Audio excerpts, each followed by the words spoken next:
Hello, so it's Julia once again.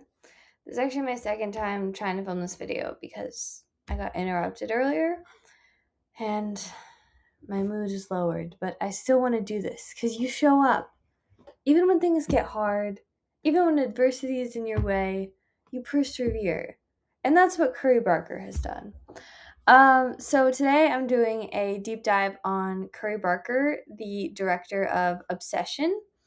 Um, so basically, this is me just reading his Wikipedia page and like talking about my feelings on him, the obsession phenomenon, what could happen next, the expanding of his universe that is apparently forthcoming, maybe even at the end of this year. So, what I garnered from the portions of his Wikipedia page that I read before that I got interrupted. Um, so he used to be a YouTuber. He's an American filmmaker, actor, comedian.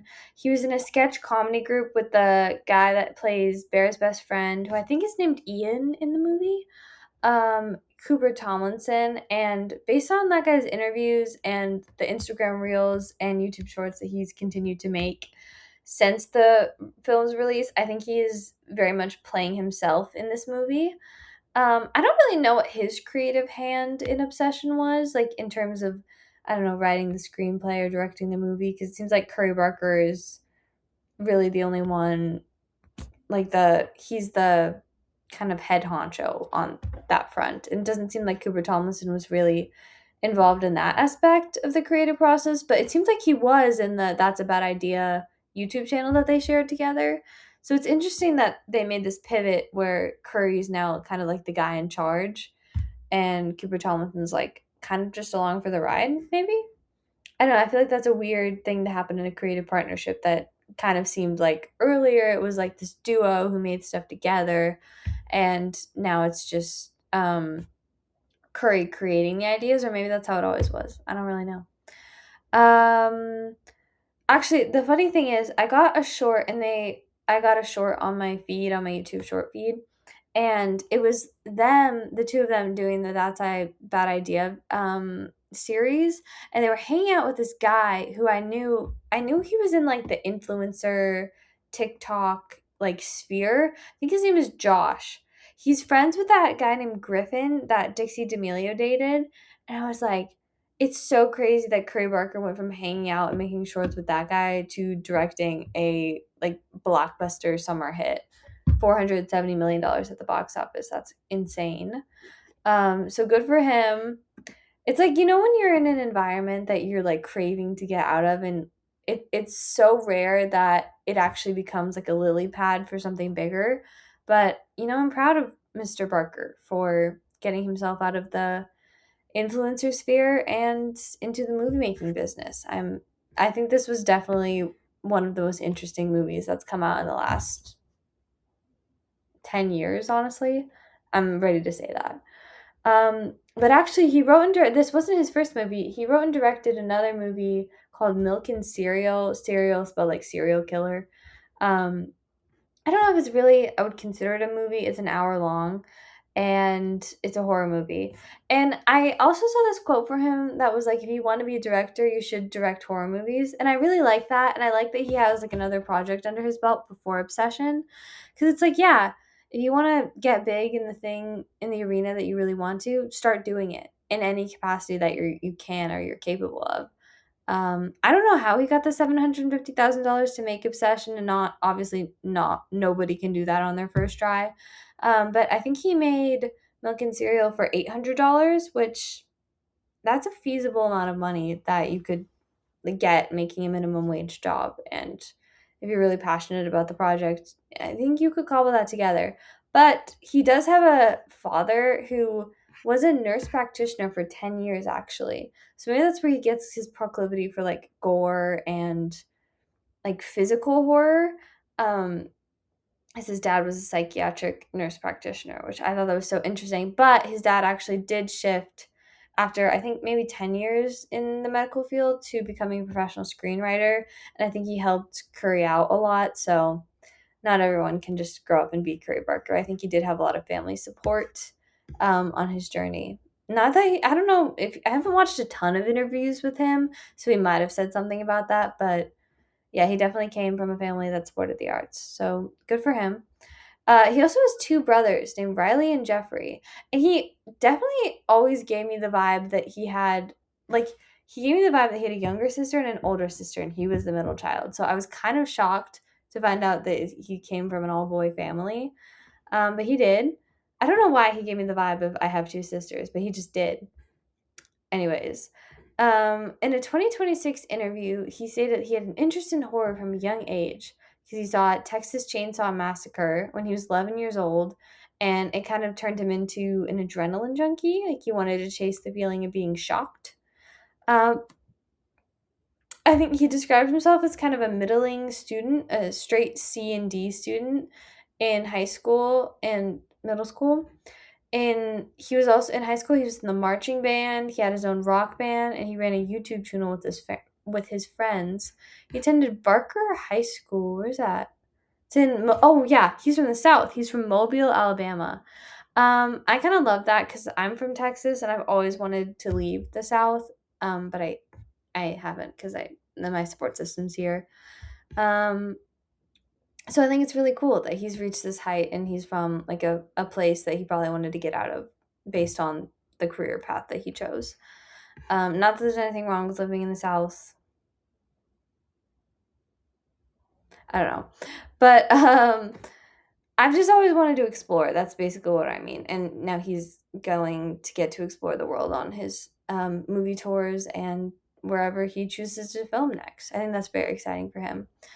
Okay, so back into his career. So he's from Mobile, Alabama. He was like an okay high school student. He had a lot of extracurricular activities going on in music and um I guess if you want to consider YouTube filmmaking, I guess he was doing that in high school too. I really want to know if his high school YouTube channel is still up in any way. Probably not. They probably scrubbed it from the internet. But maybe. I don't know. I think it's so funny to see him in those That's a Bad Idea shorts now that he's like this acclaimed director because that's always going to be a part of him. It really humanizes him. You know, like Steven Spielberg, he doesn't have little skits like that are on the internet that are going to be there forever. So I think it's an interesting part of his journey, and I wonder like how it'll fit into his entire career arc when we're looking at him in like 30 to 40 years if he ends up creating a large body of work that's worth talking about, I guess. And I think he will, based on Obsession. I think this guy's got a lot of ideas. So after high school in Mobile, Alabama, he was aspiring to become an actor. And he left home at 18 to study at the New York Film Academy campus in Los Angeles. What is that? It's a private for profit film school and acting school based in New York City, Los Angeles, and Miami. That's so interesting. I wonder if you just pay to go there or do you have to get in? I wonder how he got in. Maybe it was because of his YouTube channel. Do you have to apply to? I'm looking it up right now. Yes, you must submit an application to the Select LA campus located in Burbank to study there. The New York Film Academy requires an online application and a $75 application fee. That's like what most schools charge. Well, most like private schools. I applied to a lot of colleges, and that's what a lot of them were charging. Um, Along with specific supporting materials depending on whether you choose a degree, certificate, or short term workshop. Okay, so it's kind of like a little film school situation, but it's in LA, but it has New York in its name. That's interesting. I wonder why he wanted to go to LA. I think he's more attracted. I think he saw like the influencer world as like an easy way, as like a leaping pad to get into this. So that's probably why he went to LA because that's where all the influencers are. So during his first week of school, he met fellow student Cooper Tomlinson. That's crazy they met in the first week. I feel like those stories are so rare. I only have like a couple friends that I kept. I don't know. I guess you do kind of like stick around with a lot of people you meet your first year. I'm only going to my second year of college, so I don't really know how any of that's going to pan out. But yeah, I think it's good to stick with people you meet, I guess. Anyways, I just think it's cool that he met this creative partner in the very first week of his time in LA. So during his first week, he met Cooper Tomlinson and they began making videos together on YouTube, which they described as our film school outside of film school.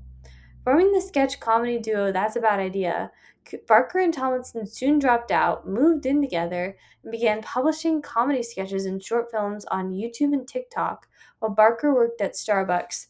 I can picture this guy in a barista so clearly. That image just came into my mind. Wait, I want to see if there's pictures of him working at Starbucks. I just know he would have been an excellent barista. Or maybe he would have been like, he either would have been like so into it, or he would have like been the guy that never talked to anybody and like just clocks out. That's kind of my vibe. I feel like it's a lot of service workers vibes, like show up, get in, get out kind of vibe. And you just have your own interior world going on like while you're doing it. I worked at Crumble Cookies, so that's what I'm talking about with that. But I can just so heavily picture him working at Starbucks. That's so funny. That's a hard job. Working at Starbucks is a lot harder than working at Crumble, I think. Working at Crumble is hard because, like, the menu changes and all of that, but you kind of have, like, core basics that you retain. But Starbucks, like, people can change up their drinks in all different sorts of ways. I actually think they're kind of similar. So it's really funny that he worked at Starbucks. I can just picture him in an apron. That's really funny. I wonder where Cooper Tomlinson worked. I wonder, or if he was just doing the videos. Barker occasionally booked acting roles in other productions, including guest appearances in the television series Dave. What is that? It's co-created by comedian rapper Dave Bird, who plays the titular character. Kevin Hart is in it. Oh no. Oh no. It all comes back to the Demon Man. Scooter Braun produced the show. Okay, well, he's everywhere. He's so Julia, I guess. And it's not always a good thing to be so Julia. Julia Fox knows that very intimately. He also had a guest appearance in It's Always Sunny in Philadelphia. I have never seen that show. It comes up on my shorts all the time, but I've never seen it. Anyways, in 2023, Barker wrote and directed the short horror film The Chair and uploaded it to YouTube, where it was watched more than 10 million times. What is this video? I don't know about this. I've never heard of this. The Chair, Curry Barker. I'm not really into his lore. We're getting into the Curry Barker lore together right now. Who's in this? Oh, creepy looking girl. Haley Schwartz, Jonathan Cripple, David Allen Gaff, Seth Goodfellow. So none of these people made it to Obsession. I wonder if I'll ever bring them back for any of the other work that he does, or if they were kind of like low budget actors. Oh, from these images, it very much has an Obsession vibe. Even like her smile, it's kind of Nikki-esque. Interesting. Yeah, the chair and the lamp, like I feel like that chair was in Obsession. Okay. So he's creating a world and he's building upon it. So yeah, he went viral in 2023. Film producer James Harris of Tea Shop Productions. Oh, is that a woman's company? I think that's Dakota Johnson's company, right? Who founded and runs? No, hers is called Tea Time, I think. James Harris and Mark Lane. They currently run in London and Los Angeles. Okay, no famous people are in charge of this production company. But I think there's a famous person who has a production company called Tea Time. I think it's either Dakota Johnson or Amy Poehler. Okay, anyways, James Harris of Tea Shop Productions contacted Barker, suggesting that he adapt it into a feature. But Barker instead pitched Obsession, a horror film. This guy is like, you know how I feel like everyone has a creative person inside of him, but he really acts on that impulse to create and build worlds and build stories, and he seems pretty relentless in that, and I really, really respect that. I think that's such an a skill that a lot of young people lack, is that confidence and that actually having a portfolio and having work that you've like put your blood, sweat, and tears into, and having multiple ideas and having your hands in all of the pots, but also you're still cooking everything up correctly. I think that's so cool, and I think he's like a really good example of like a rigorous work ethic and believing in yourself and executing on your vision and working as a barista and getting there. Even if he did have family support, like he clearly wasn't like I'm sorry, Lena Dunham's not a good example. He's clearly not like a Gracie Abrams type or anything like that. And I think this is where the Nepo baby accusations are like kind of tired and kind of trite. Yeah, his dad was a screenwriter, but what is he like? He probably had most of his money and most of his savings from his time in the medical industry. Let's be honest. Okay, but I do think that is cool that his dad supported his creative vision. Um, but it seems like Barker is like pretty self-reliant when it comes to funding all of this stuff. But maybe I don't know. I don't know what his dad had to do with his connections, but I'm really glad we have his creative vision with us today, regardless of how we got here. And I do think there's a lot to be respected in the kind of work ethic he has. I think it's very unique, and I think it's something that a lot of Gen Z kids can resonate with. Like, I feel like a lot of us are scattered brained and we have all these ideas and we have all these fields that we're interested in, but we lack the work. Like, the book is written, the script is written, whatever that we're interested in pursuing, like, the work hasn't been done yet. And so I think that's where a lot of anxiety can arise. But it seems like Curry Bark has his work done. He has multiple ideas. He's like, no, I have this idea. This idea is better. It's like he had a whole movie that could have been made, but he had Obsession in his back pocket. Thank God. Um, okay, anyways, this is going back into his history again. Barker directed the $800 found footage horror film Milk and Cereal. It says found footage is a cinematic technique and film genre in which all or a substantial part of the work is presented as if it were a film or video recordings recorded by characters in the story. I guess that's what Backrooms is. Backrooms is mostly like found footage, right? I don't think I like that very much. I don't hate it. I'm not like writing it off as a genre or anything, but I definitely like the Obsession style more. It's like a narrative, full length feature film vibe. Um, Milk and Cereal, after a year of trying to get distribution, Barker ultimately decided to release the full film on YouTube. It says film distribution, I think this is what holds a lot of filmmakers back, is the process of making a film available for viewing to an audience. This normally is the task of a professional film distributor who would determine the marketing and release strategy for the film. That's a really interesting job. I feel like that's like the puppeteer of it all, you know? Anyways, but he just put it on YouTube. He said the people can have it. The film went viral, leading to a representation deal with United Talent Agency in early 2025. Period. He said the people need to see it, the people will believe, the people will get my vision. I wonder how he promoted his content on YouTube. Like, I wonder if he paid to promote it. Because you can do that. Because I posted a couple videos to YouTube, no one's seen them, and no one should see them. They're so low quality. But you can like pay to promote your YouTube videos. I wonder if he did that or if it just went viral organically. If it was a full movie, I think that's interesting. I'm not on this corner of the internet where I'm getting full movies presented to me in my algorithm. But that's really cool. On September 3rd, 2025, in advance of Obsession's TIFF premiere, it was announced that Barker would direct and co-write his third feature horror film, Anything But Ghosts, and he's going to star in it. Oh, it's upcoming, and it's directed by Curry Barker, written by Barker and Tomlinson, starring Tomlinson, Barker, Bryce Dallas Howard. Has she been in a horror movie? I'm so iffy on her acting talent. Because it's like she'll be in The Help and she'll play like an evil witch so well, and then she'll be like an Argyle, and I'm like, can you act? I don't know. Um, but I like her. I guess I don't know. She has an interesting vibe to her. Aaron Paul, I think that's the guy that plays Jesse from Breaking Bad. I've only seen 3 episodes, so don't quote me on that. I don't know. And Violet McGraw. Who is Violet McGraw?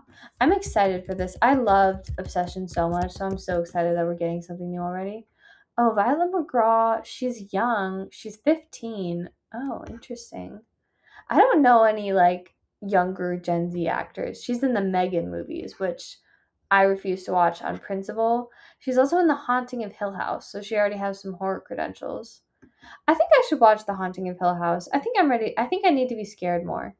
Um, anyways, so Anything But Ghosts is happening. The project is produced by Jason Blum, who also produced Paranormal Activity and a show called Insidious, The Purge, and Halloween. Oh, he's a CEO of Blumhouse Productions, which I think that was the producer of Obsession. I think I remember the Blumhouse logo flashing on my screen. It's also being produced by Roy Lee. He works with Steven Schneider. I think I've heard that name before, and Steven Schneider's also producing it. Steven Schneider has worked on Paranormal Activity. He's the co-founder of Room 101 and Spooky Pictures. I think these are like the guys in the horror movie industry. Um, yeah, so the film is going to be released by Focus Features.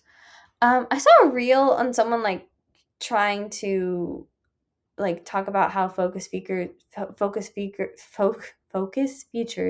distributes and promotes their films.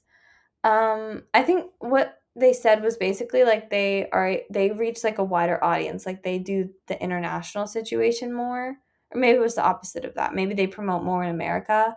Whatever they did, it worked for Obsession. Um, I don't think Focus Features has a ton of hits. What are Focus Features' biggest hits financially? Obsession definitely has to be one. Obsession is the number one that comes up. Downton Abbey, okay. Coraline and 50 Shades of Grey. That is an interesting discography. I have to say there's a thread between them though. That's so interesting. Having Obsession, Downton Abbey, Coraline, and 50 Shades be your hits. That's so interesting. Whatever. It worked. So Obsession famously was made on a a $750K budget, and it grossed $430 million worldwide, becoming a sensation. There are a lot of comparisons between Curry Barker and Kane Parsons, the writer of Backrooms, Horror Summer, if you will, Spooky Summer. And I think they're compared because they had similar like starting stories, with them like making YouTube videos and then becoming like major film directors. So yeah, that is the background on Curry Barker. I think I'm just gonna go deeper into some like interviews and maybe read the summary for Anything But Ghosts. Okay. Anything But Ghosts is the next movie that Curry Barker is going to work on.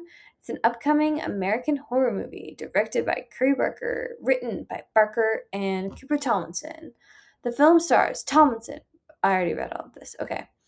Its plot follows two fake paranormal investigators who eventually face actual ghosts within their deceptive business.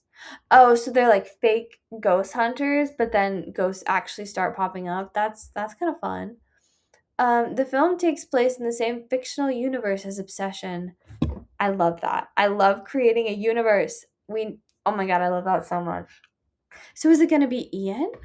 Is Ian gonna be the guy? Is he gonna be part of this? Does it take place before or after? And what does this have to do with the music shop? And if Ian is working at the music shop, why is he also a ghost hunter? Is this something that happens after the whole situation with Nikki? Or did Ian die in Obsession? I think Ian died because he got pummeled by all of those like dollar bills, right? Or did Nikki like shoot him or something? I think Ian's dead though. Okay, never mind. He's not playing Ian. It says Cooper Tomlinson is Eddie. Curry Barker is Mouse. I hate that name. Mouse.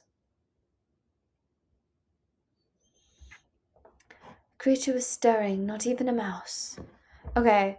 So basically the premise is two fake paranormal investigators must face actual ghosts while dealing with the deception of their own fraudulent business. The budget is $5 million. Still not that much money. That is like fairly low for a movie. I wonder if it's gonna get inflated at all, or if they're already like. I wonder if they filmed it. I wonder if like box office success of Obsession was kind of a surprise. That's so interesting to me. They only have a $5 million budget. Or does he kind of just take pride in having these low budget movies that are going to have like a high box office score earnings, high box office earnings? I think that's the right phrase. So, production. In September 2025, this was announced. Oh, huh. That's a bad idea, is backing the film. So, is he using the money that he made from this YouTube channel to film it? That's so interesting. Okay. In April 2026, all of these, Aaron Paul and Bryce Dallas Howard joined the project. So this was before Obsession had made all this money. So I wonder if they'd already filmed it or if they're filming it now. It says principal photography began on March 9th, 2026. So yeah, they did not know how big of a hit Obsession was going to be yet. It's filming in Vancouver under the working title Faraday and wrapped on April 11th, 2026. Okay, so they were in and out of there. So they were done filming before Obsession was even like in theaters. Wow. That is so interesting. That makes sense why they were so relaxed on the press tour then. I think that's such a good idea. I think it's such a bad idea to be filming anything while you're on a press tour for something else. I think that really is probably super stressful. And I think that's a bad idea. I think you should be given a break in between like filming and a press tour. I think we should personally, I want to get rid of press tours altogether, because they're coming more consumed than the actual film, that like in the long term, like people are remembering the press tour more than they're remembering parts of the movie. Like I think that's a real thing. Um, like people consume reels like from press tours way more than they do the actual content of films, I think sometimes. But I love the press tour for Obsession and I'm obsessed with all their personalities and I love all of them. And that's actually why I'm doing this little recap thing right now. So, do I hate press tours? Hate it or love it, the underdog's on top. That's what I have to say to that. Um, that's so interesting. Curry, I wonder if he's done any like interviews where he revealed anything.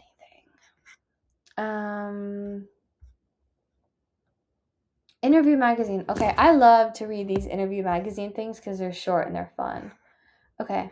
The path from YouTube sketch comedy to the highest grossing genre acquisition in TIFF history is not a well worn one, but Curry Barker has walked it in about 2 years. His film Obsession, a supernatural horror about a lovesick music store employee.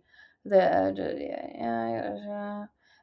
opening weekend was $16 million, and it cost less than $1 million to make, so they already made all their money back.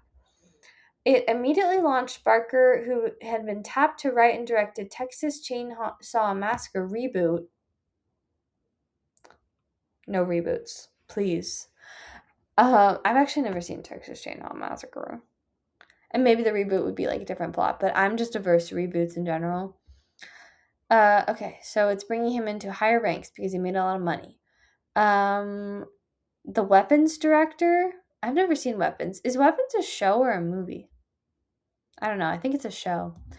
The weapons director, Zach Krager, who had been a sounding board for Barker and who recently joined him to talk about writing from the subconscious, the underrated power of sound design, and why some of his best horror directors started in comedy. Oh, so I guess Curry Barker was considered a comedian before this because his little shorts were funny. Oh, okay. So the director of Weapons is interviewing Curry Barker here. So Zach is the director of Weapons and Curry is the director of Obsession. So Zach opens up this interview by saying, "What's up, man? Nice to meet you." Casual. Curry says, "Hey, Zach, nice to meet you. I love how deadpan he is. Even in writing, it comes across. He's such a specific personality that I'm very interested in. The inner machinations of this mind, they just can't be tapped in like a video setting. Like the geniosity just cannot be comprehended across the screen unless you're watching his film." Okay, Zach says, "How are you? Are you in the middle of production?" Barker says, "For anything but ghosts. We wrapped 3 weeks ago. I really want to edit this movie, but I'm on the press tour for Obsession." Zach says, "Wait, is this different from Texas Chainsaw?" Barker says, "Yes, I haven't shot Texas Chainsaw yet." Okay, so I feel like this is something that's going to get put on the back burner, and he's just never going to make the Texas Chainsaw reboot. I think he's going to get caught up in his own universe, and I want him to do that. I don't want him to do like this one-off spin-off project already. I feel like directors really shouldn't do reboots when they're this young. I think that's like a 50s and 60s thing. I think he should build his own creative universe and then direct a reboot. I like that idea, and I think that's what he's leaning towards with that answer, because he just says, "Yeah, I haven't shot Texas Chainsaw yet." So I think that's something that he's gonna step away from. I think he should. I don't think it's a good idea for him to do that. I think he should. I really want him to build his own universe, because I think the characters he creates are so interesting. And honestly, he's really good at writing female characters.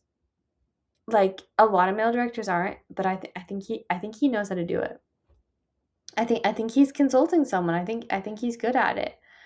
Um Anyway, so Zach says, "So this is just another original that you wrote and directed." And Curry says, "Yeah, well, me and Cooper wrote this one together." Cooper Tomlinson, the guy that plays Ian. It's about two ghost hunter con artists that tell people they're cleansing spirits in their house, but they're basically glorified magicians putting on a show. Zach said, "Well, I said this to you on the phone maybe a month ago, but I'll never say it again. I was so impressed with Obsession." Okay, yeah, that's just basically him praising Obsession. Curry says, "I mean, so much coming from you. Thanks for telling Bill Hader that you liked it too, because he hit me up and said, Zach, he really digged your movie, and I came to watch it, so I was like, oh, he's spreading the word." That makes so much sense. He gives me Bill Hader in this specific way.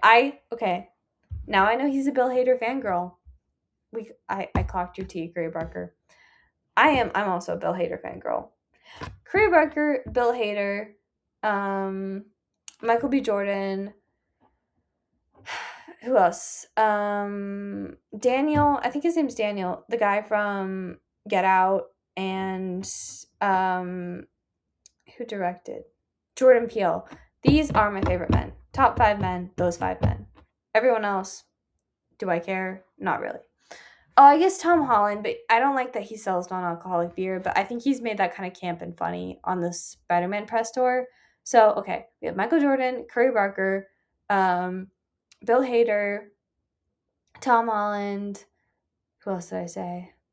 Oh, and Daniel from Get Out. These are the 5 men that can live and that I like. Anyways, so Zach says, "Oh yeah, I'm not doing the old Hollywood on you, man." Whatever. I don't like this Zach guy. Okay. Curry says, "How's Evil Resident? I saw the trailer and I thought," he's like, "let's get to your career and your job." He said, "I saw the trailer and I thought it looked so good. That's the moment where the arms come out of the door and the legs go up, and I was like, oh my gosh, what is he going to do with this? How do you feel about it?" Interesting question. Zach said, "I feel so great about it. I really like the movie a lot. It's been a wild week since the teaser came out to see the divided reaction online." I haven't seen any reaction online. I'm not on this corner of the internet. Resident Evil. Is that like a doctor show? So many people. Oh, it's based on a video game. I am so out of that universe. I don't care at all. Barker said, "That's so funny. That's so crazy. That's so cool." I actually love his answers. Okay. Zach said, "But if I did that, I don't think I'd be creatively fulfilled. I don't care. If I creatively fulfilled, like, why are you talking about this? I don't care. I don't care if this guy makes video game shows. I can't write him off immediately. Okay, so oh, they're talking about the transition from comedy to horror. How did that happen?" And I'm just like, this is Zach talking again. "It's the same muscle group. All the time I spent in comedy, I was working out the same muscle group that you use." Yeah, I think genre is too constricting in any medium. I feel like they all blend together at the end of the day if you're telling like a real, true, meaningful story. Like the genre of it doesn't really matter, and it'll have elements of comedy, it'll have elements of drama, it'll have elements of horror in it. If you're telling an important story that's, going to be remembered for the ages, I think genre is kind of silly. Horror, actually, maybe it is the only genre that really needs like a kind of distinction to it. in order to like get people to buy into it. I think horror maybe is the only genre that really, really needs that. Because I feel like people will just go see dramas and comedies, but I think horror is like, it's a horror movie, so I'll go see it because I want to be scared. And that'll have people buy into it, kind of. So maybe it is important to distinguish genre in film. I don't really know. I don't really care. Okay. Anyways, Curry says, yeah, I basically say that a comedy writer, that as a comedy writer, my comedy brain was always on, and it forces you. I'm just thinking of the like uncanny valley when Nikki's like moving around crazy. It's so funny. And it forces you to study the human condition and psychology. How did you study psychology, Mr. Barker? How did you study psychology? Did you have to watch the Milgram experiment? I don't think you did. Maybe you did, actually. You probably did. You did a very good job in your film. Um, the way people react to things. Every social situation becomes a skit. And you're constantly thinking like that you're studying humans in the way that we react and interact with each other. That's the same kind of brain you need to make a psychological horror movie.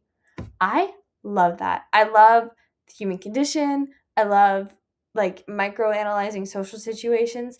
And I think that was what really struck me when cuz I think a lot of people come into most things with negativity these days. Like they want to hate things, especially in music.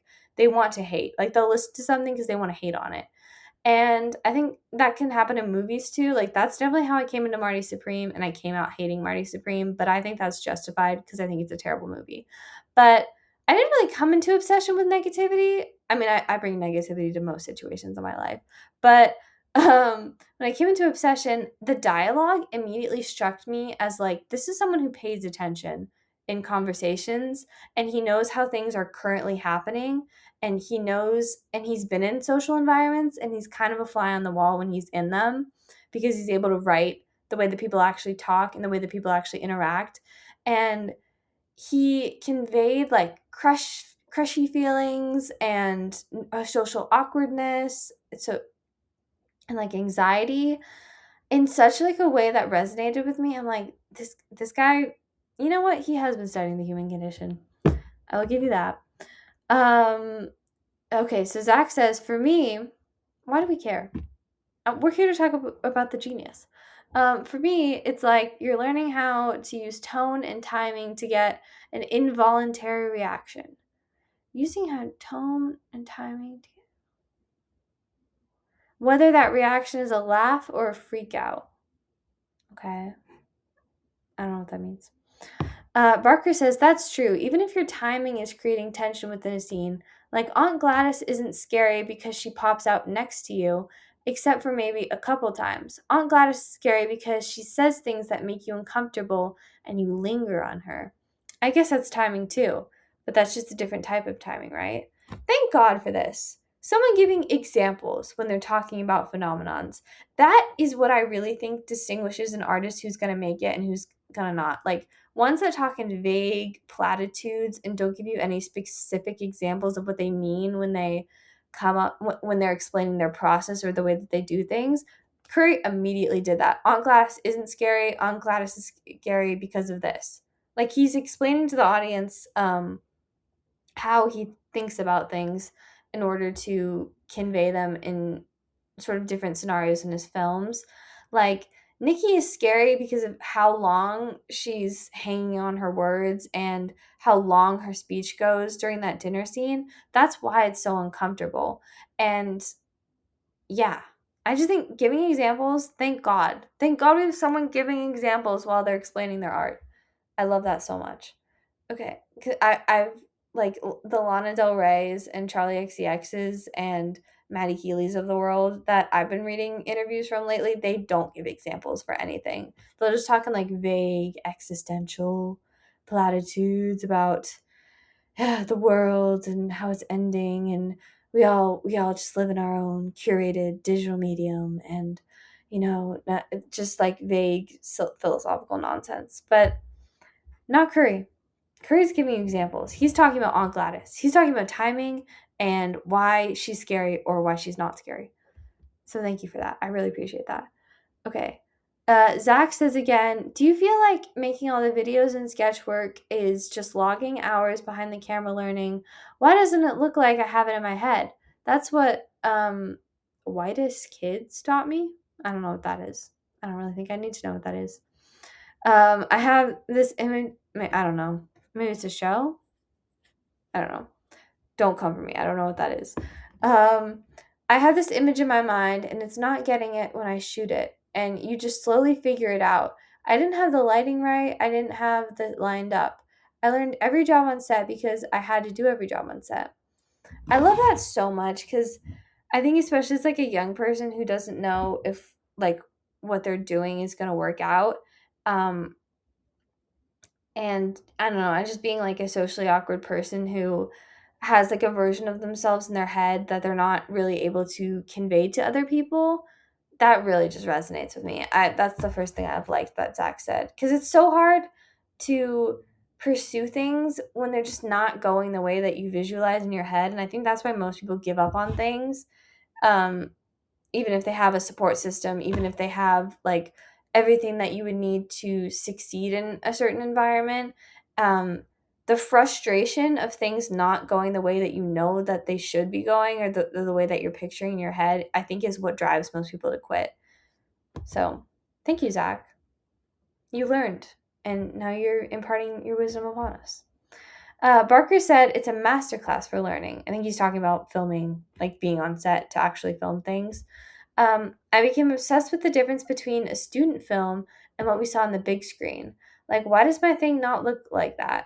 Even just getting obsessed with lighting and even sound design. Craig says, oh my God. Oh my God. Oh my God, you guys. It's from Legally Blonde, the musical. Yeah, it's like I feel like so many people envision themselves like becoming a famous person or becoming a director or so many people, me. Um, or like I all the time I'm like, I want to write a book. Like I could write something like God of the Woods, but I never actually sit down and do it. Um, and you're not gonna write like Harry Potter and the Sorcerer's Stone on the first try. Like nobody writes their masterpiece on the first try. And everyone wants to be the person that does, but if you don't just sit down and write stuff, like nothing good is ever going to come out.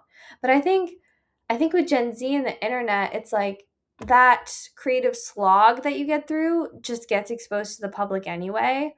Um and I don't really know how I feel about that because it could either dilute your work, like the hate or negativity you get from your first or second or third attempt at something could even more discourage you from doing it, other than your like, and then like hate plus your own lack of self confidence because you haven't been able to convey your inner thoughts.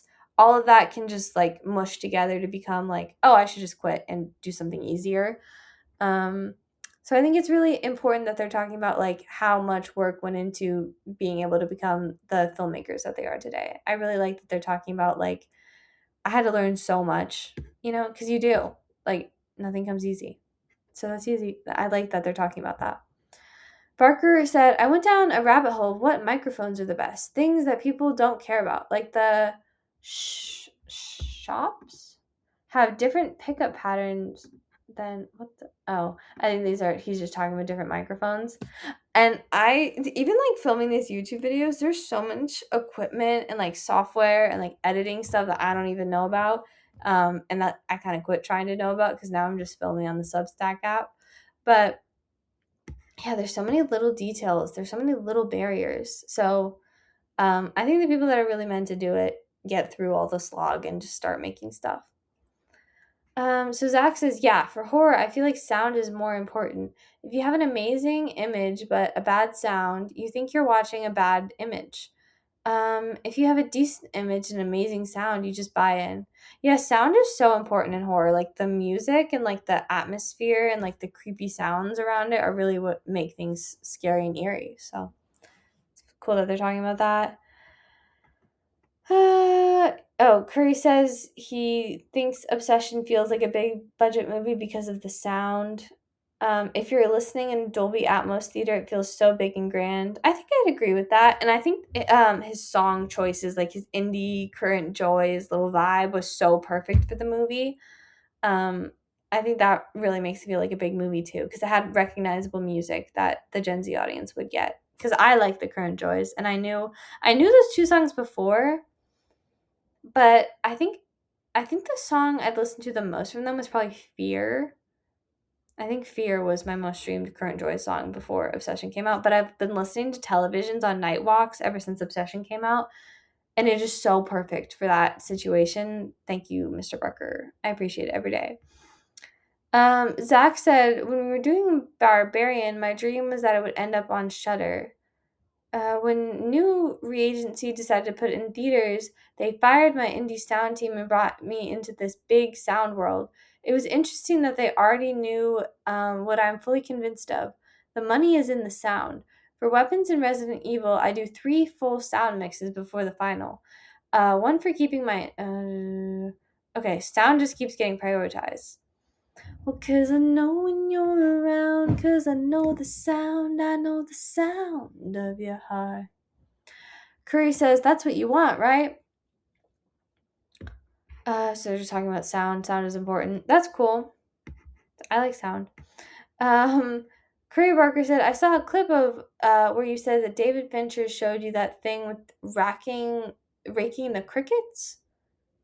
I don't know what that is. Raking the crickets? I might have to watch that later. Zach says, isn't that insane? Burger says, oh my gosh. Zach says, that was totally insane. It was so smart. I've actually been trying to do that in Resident Evil. That's cool. Is that just like they had like a cool way of like filming cricket sounds? I love this because they're really like they're not trying to purport themselves as like these boy genius types. They're like there's so many technical things that go into being able to create the product that everyone loves and that everyone wants me for. It like there's so many like it takes a lot of money and and like working on the sound and mixing things and doing different cuts and shooting, and now they're talking about how they shot the movie, shooting in 8K, whatever, I don't know what that means. um yeah, I like how technical they're getting into their processes, but I don't understand it, so, and I don't really want to read it because it's kind of boring. And that's why no one wants to get into the technical stuff because it's boring. But me, I'm not getting into it. I want the gossip. Barker says, I want to know what your writing process is. Everyone's so different. Are you an extensive outliner? Ooh, Curry Barker, very much strikes me as an extensive outliner. Zach says no. Stephen King has this analogy that says, you're a paleontologist, unearthing a dinosaur skeleton one bone at a time, and you don't know what the dinosaur is. I really love that. What does that mean? One bone at a time. Oh, so like you like one thing like A happens and then B happens and then C happens and D happens, then you have your full picture. So he said, with Weapons, I just started with this little girl is telling a story. What is it? In my original draft, these kids all offed themselves. I've never seen Weapons. I did not know that happened in it. Anyways, Barker says I love that. Okay. Oh, of course, we're bringing up David Lynch. I was so worried that he wouldn't get mentioned. I'm not a fan of Mulholland Drive. I haven't seen anything else, but I'm not a fan of Mulholland Drive. I've seen, what else have I seen of David Lynch? I saw a movie in like, because I go to school in Austin, and I went to this like fancy, like not fancy, but like kind of more like these people are in like cinephile movie theater. It wasn't like a big name movie theater. It was like purple. I don't know what it was called, but the logo was purple, and they had like a weird parking situation. Anyways, my brother is into movies, and he recommended that I go see. I think it's the guy that made Parasite. His second movie, maybe.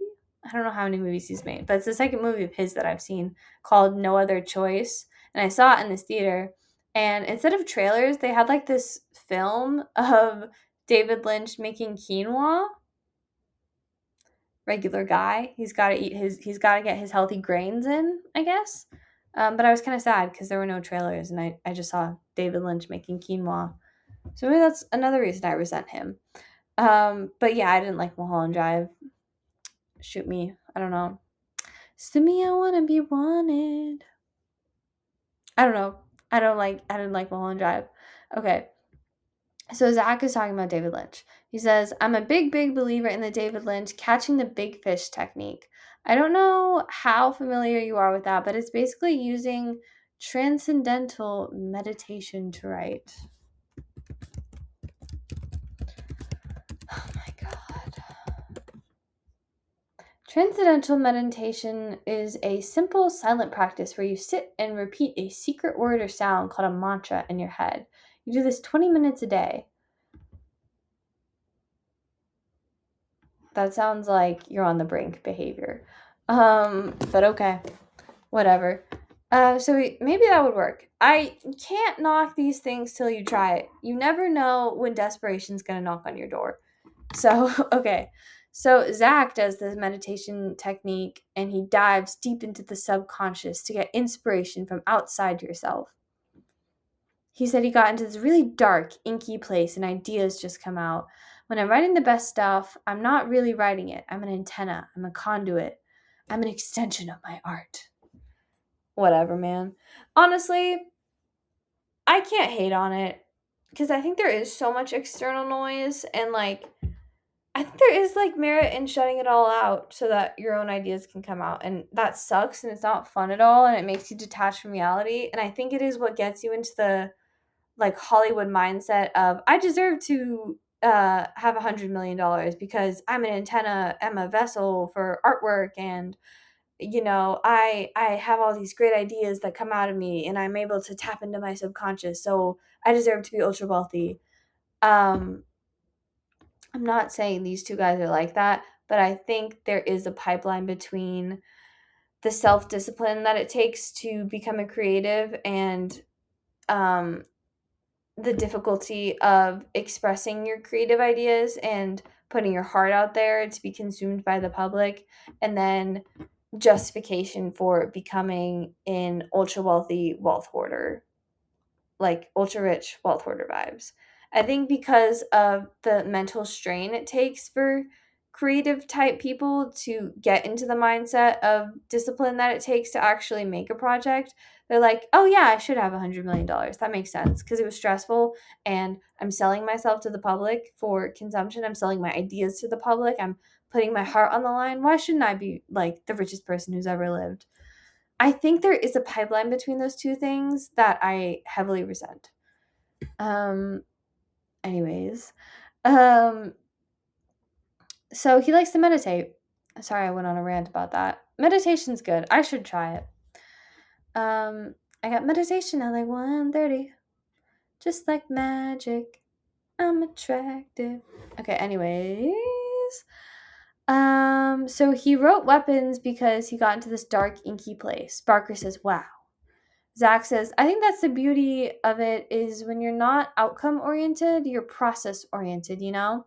I just don't think about it. Will this even be a movie? I just think like I like writing the story, and so that's it. What about you?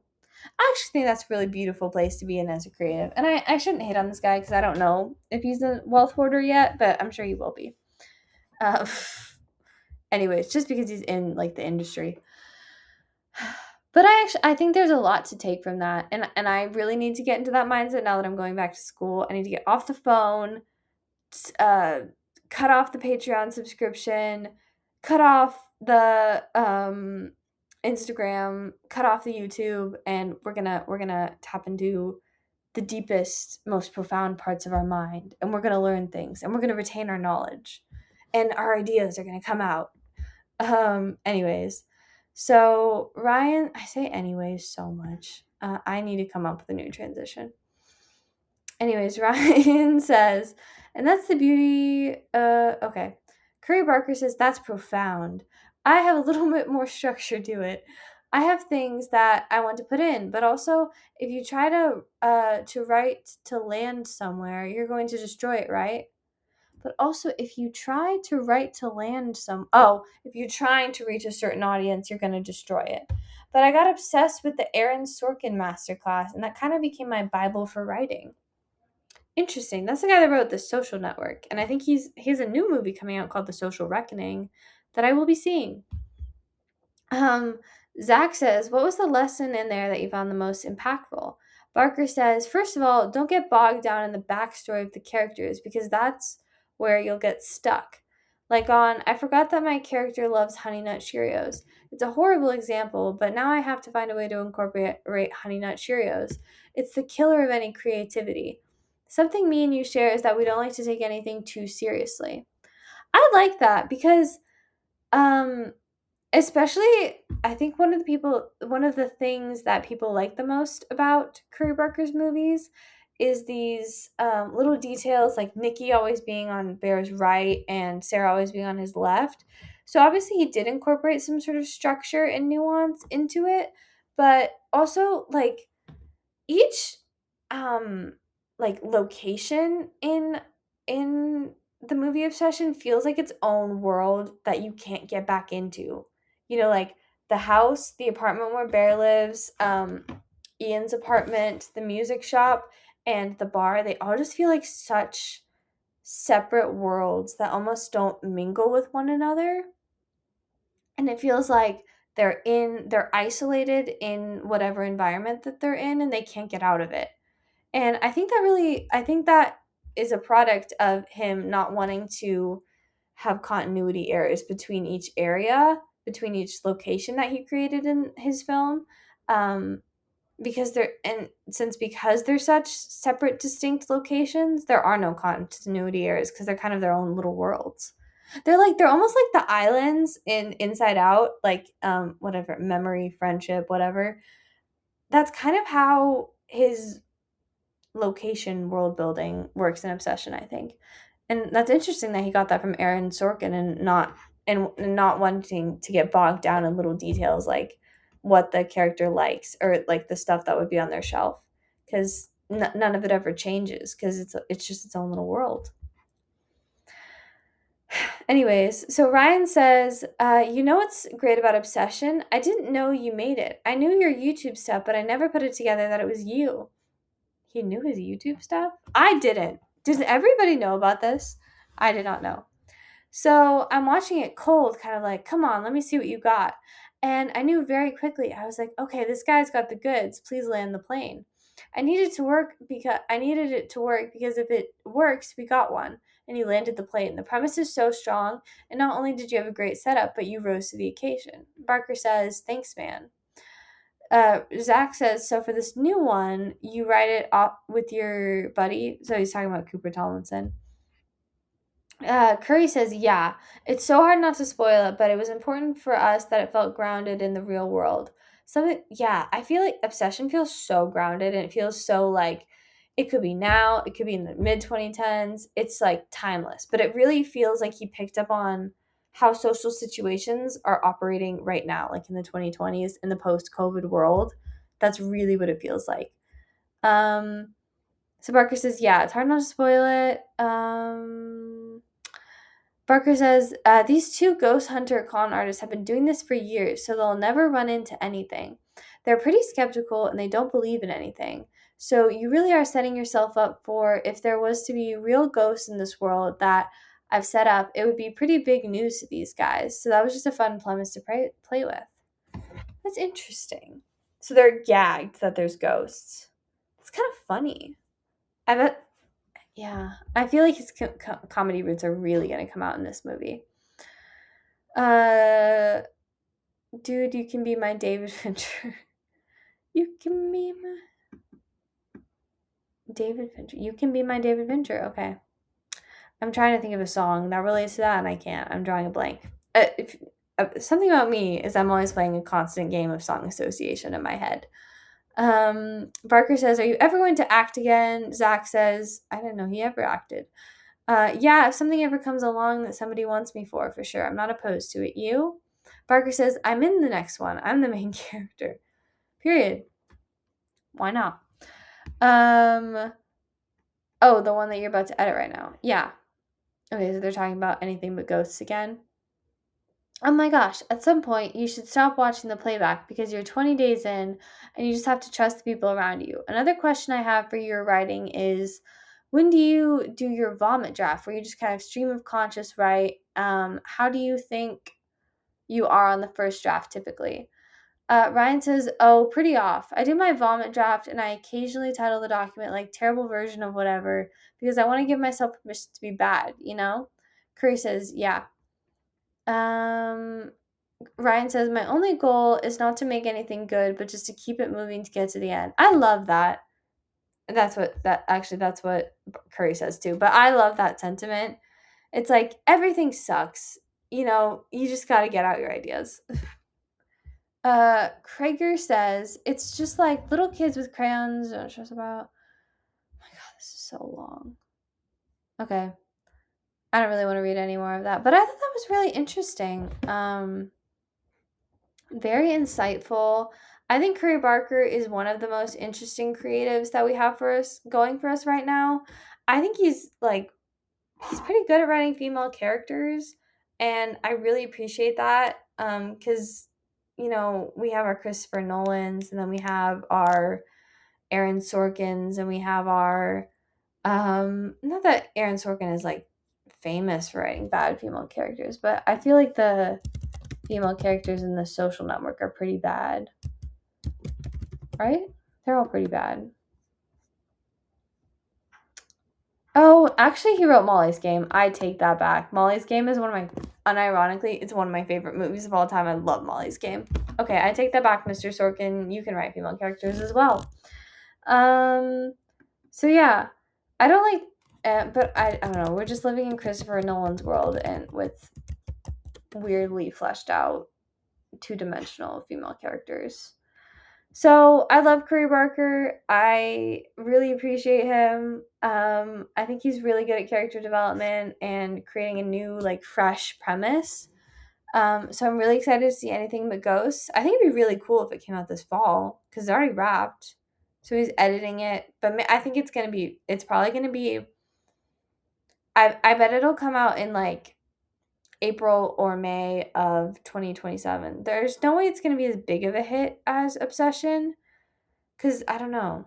I just don't think it can be. But I think Obsession has definitely taken over his life. And I hope that he's able to build his universe. I think it would be good if he detached himself from the Texas Chainsaw Massacre reboot and, I don't know, worked on creating this world that he's building. I really love that. So I appreciate you, Curry Barker. Thank God for Obsession. I don't care about Backrooms. Your interview with this guy named Zach was actually pretty interesting. And thank you so much for watching. This was Julia. Goodbye.